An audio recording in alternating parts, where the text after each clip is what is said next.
Hello there and good afternoon. Welcome to the World Affairs Council of Atlanta's virtual program. My name is Ricky Bevington. I'm the president of the council. We're based here in Atlanta, and the mission of the council, of course, is to inspire Atlanta to lead globally. And what we do is we are a forum for informed discussion of global affairs that impact Metro Atlanta in support of the city's transformation into an international economic hub. We are grant and member supported. So if you are interested in membership in the council, please go to our website, wacatlanta.org, wacatlanta.org. And throughout the year, we host conversations just like we're going to enjoy today about global food insecurity. It's never not a pressing topic around the globe. There are so many organizations in Atlanta that are working on this issue, so many great experts, and we are so grateful to have our experts here, Kim and Rebecca. I'm going to introduce our moderator for today and then hand it off to Keith Valentine, who is Senior Vice President of Retail Property Advisors. This is a corporate consulting group with projects throughout North America. Keith's prior corporate positions were for Home Depot and CBRE retail activities in North America and Western European Union. He is a member of the World Affairs Council of Atlanta Chairman's Circle. And I can tell you that members of the council are really at the heart of what we do. They are our lifeblood, and we're so honored to have Keith and also Ramesh here today moderating this conversation. With that, I'm going to step out and hand it over to Keith. I look forward to the conversation. Thank you, Ricky. First thing I want to do is acknowledge a little bit of our audience diversity. I wrote down we had other NGOs plus the CDC. We have 3 or 4 different universities represented. We have journalists, legal representation. That's law firms, actually. And business community, such as various consultants and the UPS, as well as someone from the Georgia House of Representatives. But it's I'm going to introduce our guests and a couple of questions, and then Ramesh will be following up with the kind of a Q&A program. So it's about half and half. So let me jump right in. It's an honor and a pleasure to introduce World Food Program USA, Seesink, Kim, and Rebecca Middleton. Kim is the Senior Director, Interinstitutional Partnerships for the World Food Program USA. She was previously Habitat for Humanity and CARE. Prior to that, she has an MS in Education for Sustainability from London South Bank University. Kim is family. She was a former member here in Atlanta of WACA and Members Forum and our steering committee. So she's actually conducted these programs before. Her colleague, Rebecca Middleton, is the Chief Advocacy and Engagement Officer for the WFP USA, and since 2020, she was previously Executive Director, COO for 7 years at Alliance to End Hunger. Before that, she has experience in public affairs and was several years on the Virginia congressional staff. Rebecca has a BA in Political Science and English from Mary Washington College. She presently and previously is on several boards, including Chair of Freedom Network USA. I'm going to tee up a couple of questions. Rebecca, let you start us. Kind of what is the role of the WFP? What is US doing? And then kind of our topic in general, what are the top causes of food insecurity and how do they manifest themselves? Great. Let me turn it over to you. Thanks so much, Keith, and thanks to everyone. It's really an honor to be here with you today. Kim, thanks for the opportunity to connect with your community in Atlanta. So as Keith mentioned, I'm the Chief Advocacy and Engagement Officer at the World Food Program USA.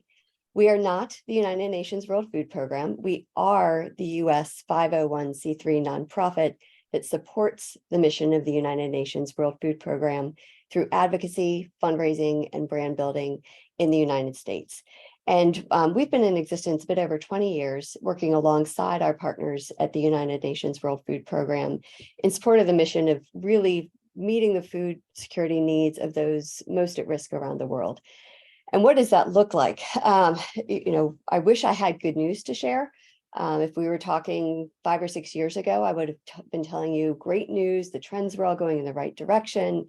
We had cut hunger and poverty in half. Unfortunately, even before the COVID-19 pandemic, that curve started bending in the wrong direction. And that was driven primarily by conflict. And since then, it's just gotten steeper due to conflict, climate crises, and then, of course, the lingering economic effects of the COVID-19 crisis. So where are we today? There are 345 million people facing really extreme food insecurity around the world. Of those, 43 million are in an emergency situation, and just over 800 million are facing starvation. Conflict is really the main driver. Keith, you asked a little bit about what's the cause of this. I know for myself and some of you on this call, a really formative event was the Ethiopia famine of the early 1980s, 83, 84, and seeing those images and hearing those stories on the nightly news really made a tremendous impact on me and many of the folks that I know in this space. So sitting here saying, why is it 40 years later, things haven't, we figured out all kinds of things in 40 years. iPhone didn't exist. We didn't even really have the internet, at least in public space that time. Why are we still dealing with this? And, unfortunately, it is because of those 3 C's that we talk about and that we hear. Conflict being the biggest one. Conflict has a lot of different disruptions around migration, loss of social safety net programs, just instability generally, and food insecurity and hunger tend to be a big effect of that as well. I do have to put in a bit of a pitch if you're interested in diving more deeply in the nexus of conflict and food insecurity. The World Food Program USA just released a report last week called Dangerously Hungry, which is an academic work looking at the connection between conflict and hunger and how they're drivers and very interconnected. So that's on our website, which is wfpusa.org. There's a lot of good news to tell in this story, and I look forward to getting into that in a little bit as far as what the World Food Program is doing around the world, and particularly what the United States and the US people are doing to support that vital mission, that life-saving mission. But I do want to give a chance for Kim to have a chance to introduce herself and share a bit more about her work. And Kim, why don't you describe your function and tell us what you enjoy about working for the world? Thank you, Keith. Thank you. Oh, no, thank you for the questions. And before I jump right in, I just also want to raise my voice and express our appreciation for being able to come together today and perhaps shine a slightly different light on the work that not only the agency is doing, but also how we're doing it. So thank you very much to the Council for allowing us an opportunity to connect with the wider community today.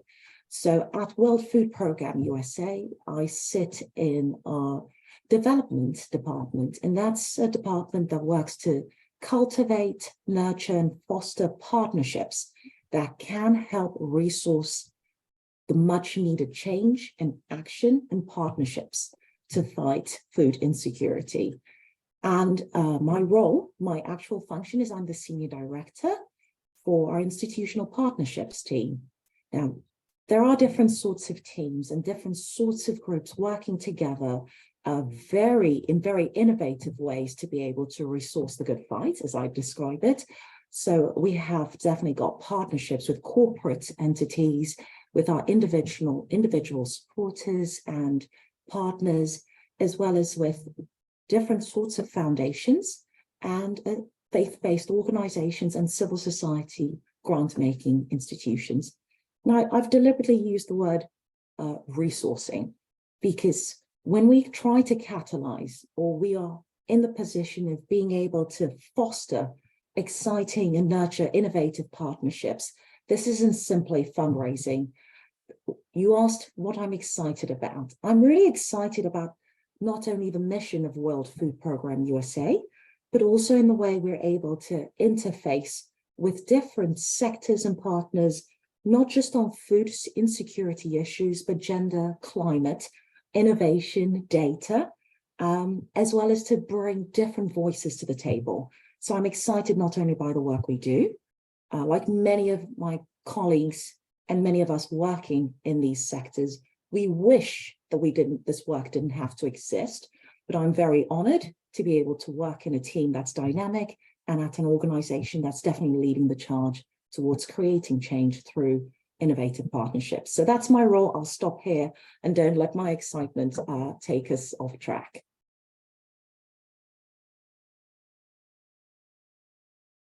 Are we ready for questions? Okay. We're going to have a Q&A period with our members. This is typically what these calls are. You get to ask questions of these experts.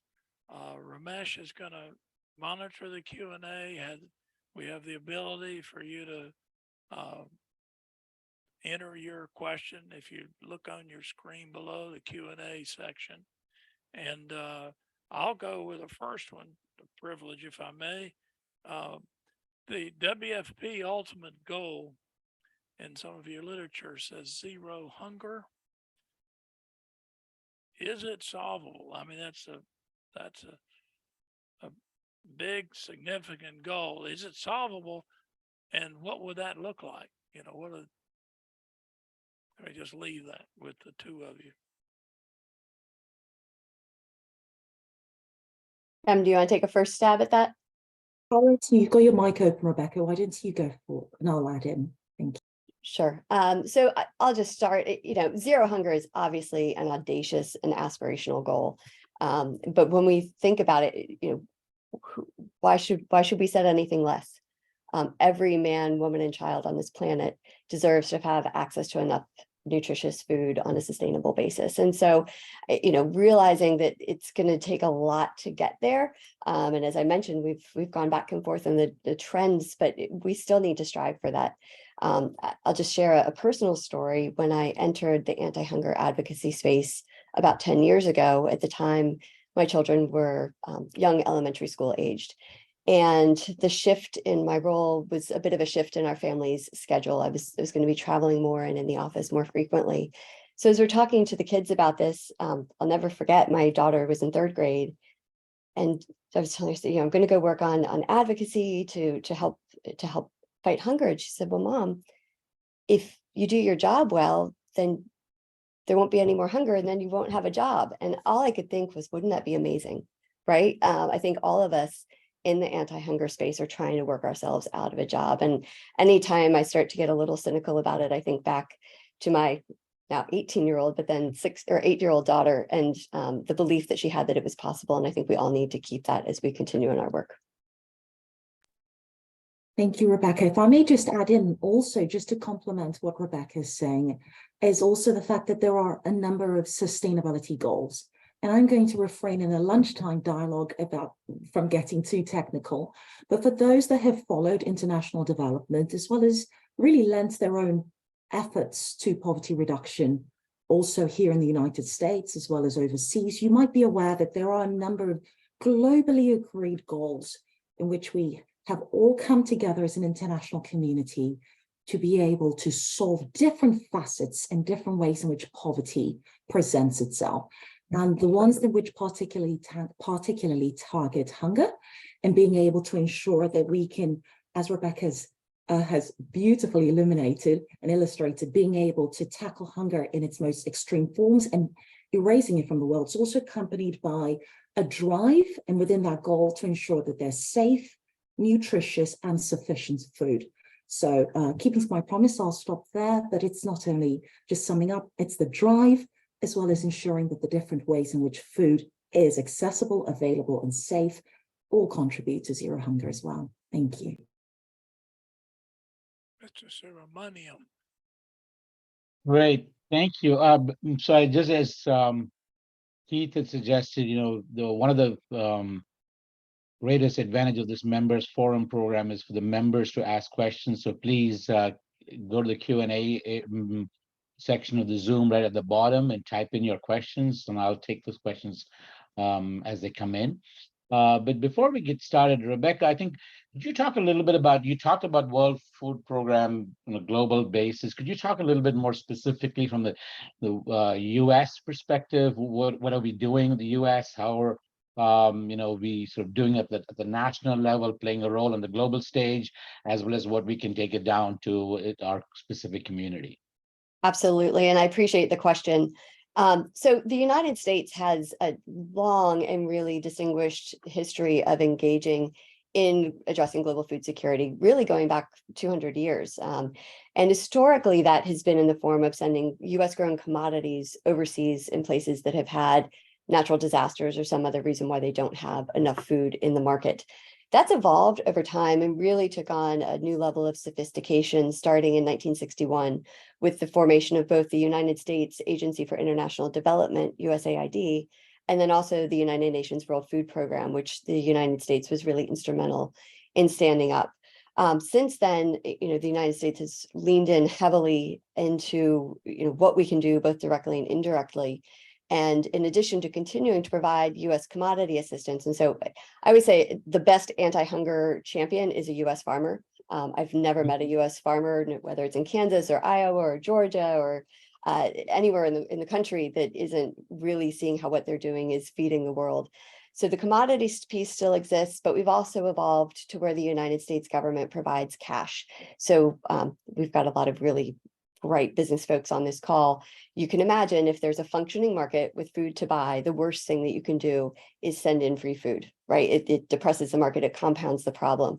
So over time, the World Food Program, other food assistance organizations, and then also donors like the United States have gotten much more sophisticated to have the right tool for the right context. And so now we certainly do still send US commodities, corn, soy, rice, to places like Yemen, where there aren't functioning markets, where you have to take in food in order to provide assistance. But in places that do have functioning markets, cash and cash-based transfers are really valuable as well. They provide that social safety net that doesn't exist in those countries and allows folks to go and buy things on market. Sometimes it's blended too. So just a little bit on the scale, and I'll talk on that in a minute, but on the scale of the US assistance. So historically, the United States government is the largest donor to the United Nations World Food Program. There's no line item in the US appropriations process for the World Food Program. They do have to compete annually for a range of grants through USAID and the Department of Agriculture. But on average, pre-COVID, the total combined grants were in roughly the $3.5 billion range annually, because of the increased need that we talked about earlier, and particularly because of the Ukraine crisis and what that did to grain markets, especially what was able to go to East Africa. The US contribution has been even more generous in the last couple of years, and last year was a record $7.3 billion. One of the reasons I love this work, and I've been in the policy and advocacy space in different seats for over a quarter of a century, global food security is a bipartisan issue, and I think that's so important. We had a reception on Capitol Hill a couple of weeks ago to thank the outgoing executive director, David Beasley, and welcome the new executive director, Cindy McCain. And there were about 24 members of Congress there, almost exactly half Republicans, half Democrats, all expressing their support for the mission of the United Nations World Food Program. So that keeps me motivated. That brings me joy. And I love sharing that story when the headlines would lead you to believe there's nothing that the two sides can agree on in Washington. But what that impact looks like a little bit, I'll just share with you in the field. So last year, the United States Congress made an historic additional contribution to global hunger needs of $5 billion. That was on top of the regular annual funding, and it was really driven by the disruptions to the food supply chain due to Ukraine. And World Food Program received some of those funds, as I mentioned, through competitive grants. And I was able to go with a group of congressional staff to Kenya in October. And we went up to the Kakuma refugee settlement in northwestern Kenya. And this is predominantly refugees from South Sudan, although there are folks there from, I think, about 25 different countries.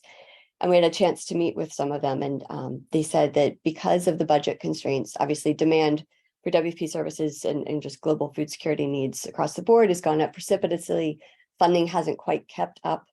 And as a result, the rations in the camp had been at 50% for quite some time. And what had happened as a result of being at 50% rations was that violence had increased and malnourishment had increased as well. Due to that additional $5 billion that the United States taxpayers provided, WFP was able to increase that ration almost immediately to 80%. And the recipients that we met with spoke about how immediately they'd seen a reduction in violence and that they were already seeing the improvements in nutrition. And so it really is both life-saving and life-changing. And there's nobody more generous than the United States. Leadership, both as you see at the helm of the World Food Program, it's been an American in that slot for a number of years, partly because that's good politics to have your largest donor represented. But also, the American people, and Kem can talk about this on sort of the private sector side of things, continue to show that support. We also have a way where our supporters at World Food Program USA can let their elected officials know that this is an issue that they personally care about, and they want their elected officials as their representatives to care about as they're making decisions in Congress. So it's really encouraging and rewarding that there's so much support. But I think Kem can probably add a little bit of context on the private sector support too.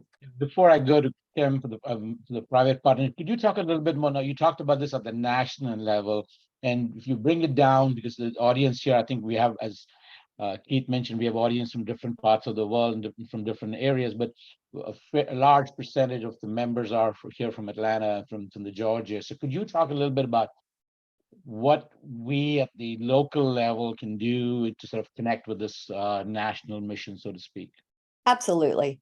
So I'll put it through a couple of different lenses. One is, as I mentioned, the advocacy opportunities that falls right in my wheelhouse. We lead the policy and advocacy work.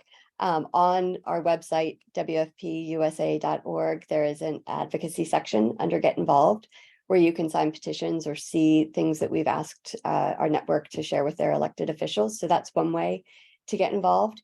Another really important way is, telling the story of what the global needs are and the work that the World Food Program does to your friends and family. And there are some really good resources on that same website to share things over social media, just bring them up in conversations over the dinner table. And then finally, I don't want to step on Kem's toes, but certainly if you're able to provide resources through the World Food Program USA for us to then put into our grants to the United Nations World Food Program. I think sometimes I hesitate when I talk about the billions of dollars that the United States government and United States taxpayer provides to the United Nations World Food Program, because then, what does my $20 matter, right? Your $20 or my $20 or our $20 makes a huge difference, because there's always a gap between what the institutional and government donors are able to provide to the United Nations World Food Program and what the needs are. And so on a regular basis, our colleagues at UNWFP are having to make decisions about who gets their rations cut. You might have heard previous Executive Director Beasley talk about making decisions to take from the hungry to give to the starving. And every dollar that we're able to bring in from private sector and individual donors makes them a little bit easier to not have to make those decisions quite as frequently or at the scale that's necessary. Kem, did I cover that, or I'm sure there's something you want to add? No, I think you've covered it, and it's a marvelously broad answer. So well covered. I will just perhaps wait for either another question from Ramesh or Keith. Happy to take something. I'll come to that. Just to continue that conversation. One of the things you mentioned was, Cindy McCain replaced David Beasley. So Charles Shapiro asked two questions. One is the executive director always an American? If so, why? And the second question, just broader one, just sort of helps set the stage, because you use the term food insecurity. And just to sort of understand, if food insecurity and hunger, are they two separate things, and are they synonyms? I'll take the second question first. So there's been an evolution in the language around hunger and food insecurity over time. I think we've all experienced hunger. If you're on this webinar and haven't yet gotten your lunch, you might be experiencing temporary hunger, whereas food insecurity is a more persistent state where someone doesn't know where their next meal is coming from or doesn't have access to enough nutritious food for themselves and their families. There's a very technical scale. It's IPC 1, 2, 3, 4, 5. This is something that's agreed upon as a standard across the world on how you categorize the stage at which folks are. I mentioned that in my opening comments a little bit, that facing starvation is phase 5. That's the worst, and then it goes down from there. But it's a little bit of a technicality. You will still hear hunger come up, but hunger is a sensation that we all experience. But thankfully, I think most of us on this call probably know where our next meal is coming from, so we wouldn't be in that food insecurity bucket. Then on the issue around the executive director, so the executive director has not always been from the United States. The first American to hold that post was Catherine Bertini back in, I want to say, the early 90s. Since then, it has been an American in that post. There is a robust process run by the UN Secretary General to have a robust pool of candidates. The United States nominated 2 folks this time around and went through a really rigorous interview process. But it just keeps being an American because they also know how to talk to the policymakers that are providing those billions of dollars from US taxpayers. Great. Just as a definition, just as thank you for that answer. As you talked about food insecurity, there was a question that came up as part of the, when people registered, there was Godfrey Oakley from Emory University asked the question, do you make a distinction about specifically micronutrient insecurity or food fortification, et cetera? I mean, do you get into that level of granularity, or do you stay, because it seems like micronutrient insecurity might be a super first world problem to worry about. I mean, we got more broader challenges, but I just wanted to get your reaction to that question that was asked about food fortification and micronutrient insecurity. I could jump in first and just speak a little to this because it's an important topic for many of our partners. And in the spirit of true partnerships, through some of the partnerships we're able to either create or advance, we're actually also learning from our partners. One of the exciting things about the work of WFP is that we're able to work at scale. It's not just the number of countries we're working in, but the ability that we're able to work at scale and also to be able to engage in or even have our own very large supply chains. The issue of nutrification is a very important one because when there was an earlier question around the difference between hunger and food insecurity, I think my colleague Rebecca explained it extremely well. And there's an element of malnutrition or nutrition insecurity that is also a part of the dialogue. And so being able to do a couple of things is important to WFP, WFP USA, and our partners. Being able to identify what it means to be able to work beside with and in tandem with smallholder farmers to be able to infuse their supply chains and their ability to bring food or crops or resources from farm to either market or table, and making sure that they have access and ability to engage with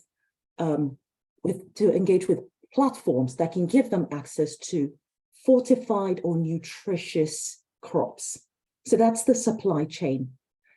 In terms of also our engagement in distribution, there are many important situations involving school meals or supply chains with school feeding or access to markets or working with female smallholder groups where we are also looking at nutritional quality. So it's not just, as I said, when defining the zero hunger, it's not just an issue of how much food is being saved through post-harvest waste and loss, but what's the quality of the food and how is this helping to increase the quality of diets that particularly children attending schools or in different countries of a certain age are receiving.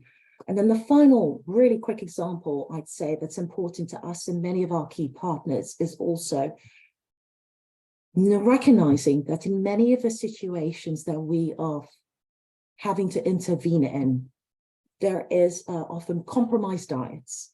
Those who have actually either experiencing emergency situations or are still actually in those emergency contexts require also a careful attention to diet to be able to ensure that as we are part of a spectrum, as we're moving from the saving lives to changing lives, that we're not only helping to rebuild diets, but also fortunes, also to rebuild economic situations, that ensuring that there's an understanding of not only financial literacy, but also food literacy, and having the ability to have communities with stronger immunities and being able to be self-resilient and reliant is very much a part of our strategy.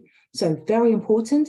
It's also done with local communities. There's sometimes a perception that United Nations or international organizations swoop in and simply disrupt local supply chain. So that's not the case at all with World Food Programme, but even through our fortification approaches with foundations, large-scale foundations and smaller partners in their supply chains. These are very important issues for youth, for small children, for pregnant and lactating members of the community, as well as overall boosting the entire supply chain. Rebecca, is there anything you'd like to add here? Well, was that the question from the gentleman from Emory? Ramesh? Sorry, Keith? Was that Godfrey Oakley's question? Yeah, I think I think that's what Kim answered. Yeah, it was Yep. Godfrey's question earlier. He also asked about today about, the food fortification, Okay. folic acid, which prevents severe birth defects, anemia, and child mortality. And then also Maria Kasparian had a question about nutrition-specific foods like RUSF and CSB and how that's important. So I think that's you've covered most of that, Kim, in what you talked about. That's great. Also, there's a question that Maria asked about, what is the, U.S. government's role in supporting WFP, which you and Rebecca talked about very early on. And you also asked the question, how do we make sure that the U.S. maintains its commitment to supporting WFP and fighting hunger and malnutrition around the world? Obviously, they're doing a lot. And I think you talked a little bit about the three ways that we as individuals can sort of stay engaged and sort of remind, our legislators and so on. But is there anything else that you would add to the question of how do we make sure that the U.S. maintains its commitment? I would just double down on engaging with elected officials. I'd say any chance that you have or can create to talk to elected officials about how important that support is. I will say, having been in this space for a decade now, I see sort of three main reasons why members of Congress support U.S. taxpayer dollars going for global food aid. And just thinking about sort of as you're talking to members of Congress, where they might fit into these three different categories. One is just a humanitarian need. It's the right thing to do.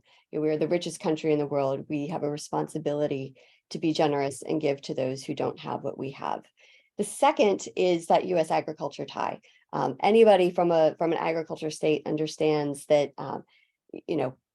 getting U.S. product, which is the highest quality product in the world, into the hands of folks, it's goodwill. It's good for U.S. agriculture. It's also, there is something to be said for, being in the field and seeing these huge bags of various commodities, grown in the United States and a gift from the people of the United States with the United States flag on it. It's a really powerful tool. And that gets to the third thing, which is, food security is national security. And, in contexts where it's a fragile state or where, things could kind of veer in a wrong direction, making sure that folks in that country have enough food in their bellies is a good stabilizing force. And so there are a number of members of Congress who support the work of the World Food Programme and others in the global food security space because of that piece of it.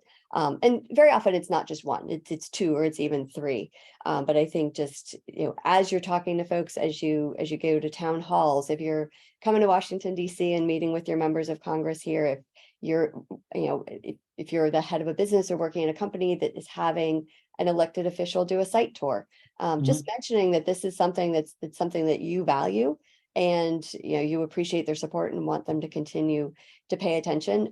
Right now, what I'm concerned about, what keeps me up at night, is not individual members' support for U.S. leadership in global food security. It's the more macro issues that are just making the ability to get those funds available more difficult. But we just keep telling the story and telling the success stories of the World Food Program. I'll give another example from when I was in El Salvador last year on a trip, and was talking to a young man who was part of a World Food Program project there that was about saving lives and changing lives. And there was an investment that WFP had made to put in a solar powered well, which then allowed water for irrigation of produce crops that both fed the community, but also provided assets that they could then sell in local markets.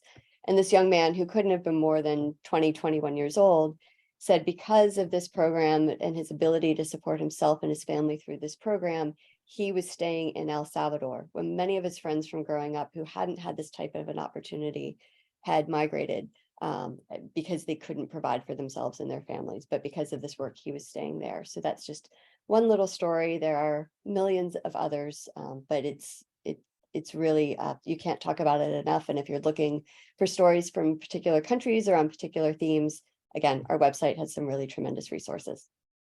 That's If great. I may Thank you. just, Go ahead, if Cam. I may just add in as well, because I think it's always so exciting when we hear about the scale and the scope of the US government and our ability to work with other voices around engagement.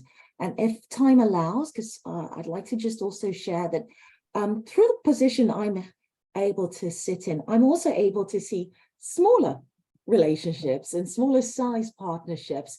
And the level of interest in the work of the World Food Program and the affinity between individuals and certain companies, corporations, and I'd like to focus a little bit on perhaps what we sometimes don't hear enough about, the role of faith-based partners and civil society grant-making organizations. Now, what are these civil society grant-making organizations? They have a marvelous title, but they are, it's just an umbrella term for non-corporate actors, and they can be anything from a theater group to a homeowners association, to Girl Scouts or Girl Guides, as known in other countries, if we have viewers tuning in from other places and other regions, who have come together and done one of two things, or sometimes both: thought about the work of the World Food Program and about what hunger means to them, and it's resonated with them, as well as being able to articulate or push forward some thought leadership. And that could be as simple as having a conversation about rice, having a conversation about nutrition and health. And I was pleasantly surprised to speak with some high schoolers here in Atlanta and find that they'd already been engaging with the work of WFP through our Free Rice platform. And Free Rice is as easy to spell as it sounds, FREERICE.org. And it's an online free platform where you can learn more about the work of WFP. And it's so fantastic to really see the engagement with the younger generation and how through platforms like Free Rice, as they play, they're able to actually answer questions, and through this interactive play, be able to even donate food in the form of the free rice around the world. So I say this with a smile because it's fantastic for us to see all the fantastic, marvelous, large-scale things happening around the United States and outside of the United States, but, in pockets here and there and around the US, in classrooms, in dining circles, in people who come together and run, or a letter. There is change being made by being educated, listening, coming together, and making different sorts of moves to engage. Thank you. Thank you. And Cam, on that front, I think that was very helpful to understand, talk about these non-corporate sort of entities that are playing such a key role from a partnership perspective. Could you talk a little bit about the corporate partnerships too? Because I think as you look at partnerships as a whole, can you sort of provide some degree of sort of context into how big is corporate partnerships versus the other kind of partnership? I know you say institutional partnerships is what you called it. Can you give us some idea of scale and how much is institutional partnerships, a factor in the overall program in the US especially? It's a wonderful question, and I'm happy with the question, and I'll choose my words carefully why I'm happy. I'm happy because this means that you might be inviting us back for yet another dialogue. My colleague Dorota Amin leads up our corporate engagement and our partnerships with the corporate sector. So I'm not going to steal her thunder. Should Okay. you ever want to invite my wonderful colleague Dorota to come and speak. But I can speak a little bit about the different funding streams and why we're excited about them. And not being political or strategic, I don't often mention numbers because our teams and our organization and our leadership really esteem every single dollar and every letter we receive. So Yeah. every Friday, one of our colleagues actually sends out a selection of heartwarming quotes from around the United States, from our different individual donors. And these come from teachers, from students, from all walks of life around the community. But honing in a little bit on your question, Ramesh, I will say that WFP USA is very fortunate and very privileged to be able to have and host partnerships with some of the largest organizations that are headquartered here in the United States, and particularly some of those even headquartered here in Atlanta, Georgia. These partnerships are large, often multi-country, and they are very interesting, not from just the dollar value, but particularly from the ability to merge comparative advantages. And what are comparative advantages? So when two different organizations or more bring their complementary strengths. So I do know that some of the names in our corporate portfolio include, for example, the UPS. And that's such a wonderful matching of humanitarian assistance, logistics skill set, appreciation for data, and just an extremely authentic, well-matched partnership of strengths. Different, I would say, I also highlight a little bit as well, very quickly, in the faith-based space, we have Islamic Relief USA. It's been a marvelous engagement with the Church of Jesus Christ of the Latter-day Saints. Within the institutional space as well, we've seen relationships with theaters, with chefs associations, with scouts groups, as I've mentioned as well. So we've got everything in there from $1 all the way up to very, very large sums. But again, really emphasizing here to move the needle in a way that we have not been able to achieve zero hunger, to be able to deliver on the associated challenges around climate and conflict, and to be able to do this in tandem and deliver on both the KPIs, the key performance indicators, as well as the desires and visions of our partners. It certainly goes beyond just the money that we're talking about. Thank you. Thank you. That's very helpful. A couple of other questions came in. One, Richard Arkward asked the question, what role does the WFP play in supporting regional food production and supply chain? So I think the whole question of, we understand the overall supply chain challenges. What role does WFP play in helping build those networks and the supply chains, and especially in the region? So I can jump in on that one. First of all, the World Food Program is an expert in supply chain. They really are the supply chain and logistics backbone for the entire UN universe. And also, I think some folks may be aware, even the humanitarian community writ large, in the early days of COVID-19, WFP was the only game in town as far as being able to move people and goods around in many places after the commercial airlines had to shut down. So they're truly experts in it, and they do bring that to their programming. One thing that happens as far as the local and regional sort of supply side of things is that there are pieces of programming that are focused on helping individuals and communities build up their ability to produce excess food to be able to sell on markets and then get that into markets. There's some programs, particularly in the school meals programming, which include the local and regional piece, particularly for things that are perishable. There are many things that we can send from the United States or other countries can supply. You're not sending things that are perishable that need to be eaten in a certain period of time or refrigerated. And so being able to locally produce those, and this gets back to the nutrition question too, nutritional diversity. If you have the ability for a community and give them the skills and resources to provide their own produce and perishable goods locally, and then bring in the more stable things, if those aren't available in the market, that works really well. So there are a lot of instances there. And also around resilience. So as we're seeing more extreme weather events, these climate shocks that normally would happen on a 100 or even 500-year cycle happening on a 2-3-year cycle. Some of WFP's programming is focused on helping smallholder farmers and communities become resilient to those shocks. In Kenya, again, there's some really good water mitigation things that were put in place. Now, unfortunately, they normally are looking at 1 to 2 failed rainy seasons. They're now facing their 6th failed rainy season. And so these extremes are testing the limits of the existing system on some of those resilience things. The second part of the question, refresh my memories. Sorry. No, this is just about, I think you answered the World Food Program playing in terms of regional food production and supply chain. So okay, great. Thank you. You got it.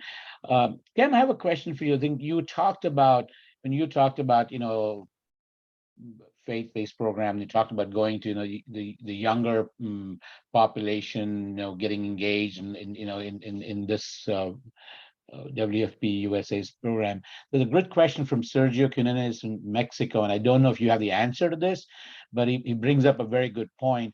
He says a big problem is the aging of farming. Young people are not interested in food production in the first step, which is farming.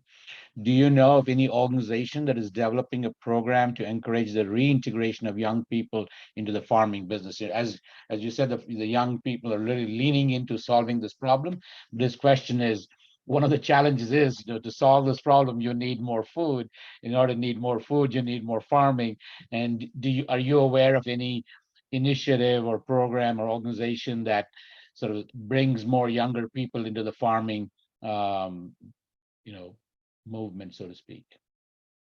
It's a marvelous question. And I really do want to say all the questions have been really thought-provoking. And I like this particular question because I think it also allows us to shine a light on the innovation and the investments that are made locally in the regions. And so I'll speak very quickly for WFP and, with my partnerships and my relationships manager hat on, very happy to also highlight other programs or other organizations that I think are seeking to do this, but maybe why they're doing this from different approaches. So certainly within WFP, we have a number of programs and partnerships to stimulate and anchor smallholder farmers and to ensure, and recognizing that many of them are also women, I believe, according to FAO, about 70% of smallholder farmers are female. And we also know that many of them particularly face different challenges. And we were also recognizing the data shows that many of them are young, disengaged, or disillusioned with all the challenges around everything from soil fertility to access to markets and innovation. I talked a little bit about post-harvest waste and loss, which has been something that we've heard in many of our programs, the importance of being able to have viable crops and making sure that they can actually make it to market with few reductions. So WFP programs concentrate on a couple of things that I'll, in the interest of time, really breeze through very quickly. Being able to educate farmers and bring them together through twinning programs. It's fantastic to have evidence-based programs, but it's also very valuable not to lose sight of traditional approaches that have worked and being able to pass this across generations. So ensuring that there are community-based programs and ensuring that they are targeting youth, something we do as well. Secondly, as well, recognizing that farming is not today and won't be tomorrow what it was in their parents' time. WFP does also run, we have an innovation, an incubator, if you can think about it like that, an accelerator that goes out to be able to bring, test, highlight ideas and the entrepreneurs behind them from these local contexts around the world and help provide investments and provide a platform where these innovations in farming, innovations in soil management, innovations in how energy is used, can also be anchored in the local economies as well, thereby providing not only resources to have younger perspectives and personalities in farming, but making sure that those solutions are, excuse the pun, homegrown. Right. I'll say, just quickly talking about other organizations, conservation organizations, water management organizations, maybe not the tech sector as much, but certainly some of those looking at meteorology and weather predictions are all facing the same challenges. So WFP also engages in interagency approaches, particularly with the Rome-based agencies, to make sure we have a unified work plan in concert with local actors on different continents in the 6 regions that we're working in, where we have our regional bureaus in, to make sure that those programs accelerate and achieve the work plans of those regional economic markets and don't come in as a disruptor.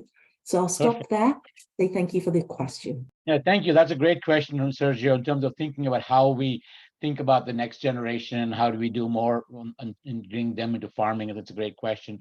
2 quick questions, and Charles Shapiro, our previous president, gets to ask the last questions. One, simple: how much does China, the world's 2nd largest economy, contribute to WFP? You talked a lot about, Rebecca, about the US, and can you talk a little bit about what's China's support and contribution to WFP? Yes, I just had to look it up. In calendar year 22, their total contribution was just shy of $12 million. So it's, there's certainly room for growth. Got it. So from a scale perspective, billions versus millions, there's obviously a lot of room for improvement there. Okay. And the other question is, you mentioned the war in Ukraine is reducing supply of grain. Obviously, it was great when the Russians allowed the exports to go in. Did WFP have to play some back channel role in some of that to make that happen? And then are the exports back to invasion levels? And what has done to the price of wheat, et cetera? Can you talk a little bit about, supply from Ukraine? Did WFP play a role in that? And where are we now compared to where we were before? Well, and just for a bit of context, so folks understand the scale and the impact of what happened, particularly when the ports shut down. The vast majority of the grain that went to East Africa prior to the invasion was from Ukraine and out of those ports. And so when the ports shut down, that just decimated the supply chain of food to countries that really desperately need it. The challenge is there's not the capacity to get that volume of grain out of the country anyway, other than through the ports on the ships.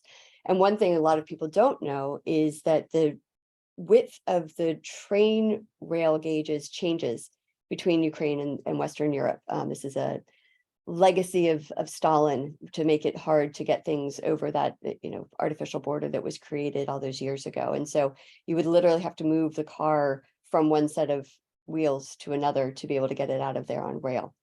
And so yes, the opening of the ports is really been very, very helpful to global food supply. Obviously, the price of wheat and other commodities has dropped from the highs of just about a year ago when they were frighteningly high, but it's not back down to where it was pre-conflict. So things are better. They are not back to not back to where they were, but definitely better. And of course, keeping that port open is absolutely vital to keeping those assets moving. One other thing just to know is, even as territories regained by the Ukrainian people, it's not going back to exactly how things were pre-conflict.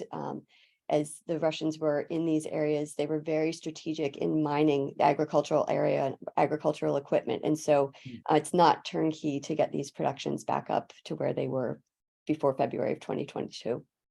Great. Thank you so much. Thanks to all of you for your insightful comments. I think we're close to time, and we probably could continue this discussion for hours more, but it's an important topic. But really, huge thanks to you, Rebecca and Cam, for your insights and bringing a lot of awareness to this very, very important topic.